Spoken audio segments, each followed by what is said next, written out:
On our segment today on Military Collectors, I'm still looking at my 1943 Ford GPW, all matching serial numbers, but this vehicle ran, okay, and I'll get it running and we'll get it back on here, but I've already started the disassembly process here because as I told you and asked you last time, for all you aficionados out there, you're supposed to post our comments on the site here to tell me what's wrong with this thing. The big picture, what's wrong with it. At the end of this segment, I'll go ahead and reveal it. Some of y'all have probably figured it out.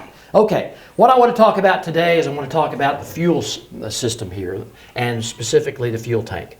What I found in this vehicle was I just wanted to check, okay? Everything worked in it, the sending unit, all of that worked, but I kind of looked down inside the tank and it didn't look good, okay?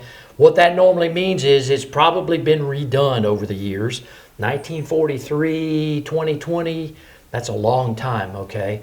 And exactly that fuel tank had been. Folks had tried to patch it up. There's a coating that you can put on the inside of those. It's supposed to last forever. Don't believe it. I replace them, okay? It's better.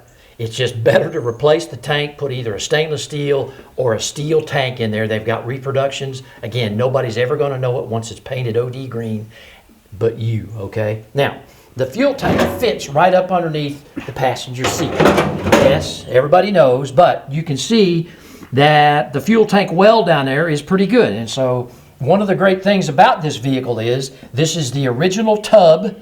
There is no rust throughout it.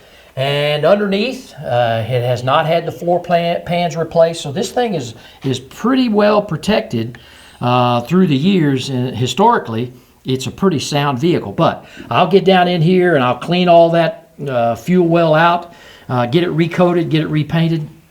And one of the other things that I want to talk about here is the driver's seats, okay? Now, real quick, these things were for what I call, did you ever notice that drivers for a Jeep, even during World War II, they were always little people, okay? Not big people. These things were really not made for people over about 5'6".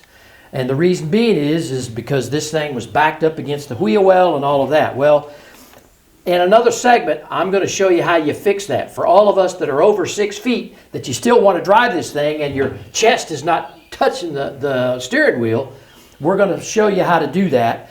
But with that on the fuel cell, again, I'm putting a brand new fuel tank in it. I'm putting all new fuel lines. And that's going to be, well, something that's going to save me when I put this thing on the road in a parade or on show. That I can rest assured that I'm going to get there and back without the fuel system failing me. Okay, folks, I'm going to reveal in this segment, if y'all haven't already guessed it from our previous segments on here, is what's wrong with this? Is it the logos, the decals on here? No, it's not that. It's the paint color, okay? This is a late Korean to early Vietnam green, okay? This is the same color of paint that many of the M37 vehicles were used, and this is not the right paint, okay? You can see that underneath here, this is the correct right here, olive drab World War II. And so whomever did this, I'm not sure what they were thinking, but obviously they didn't get the right paint code. So this thing is going to undergo a new paint job, and once that gets done, then this will be ready for the next parade.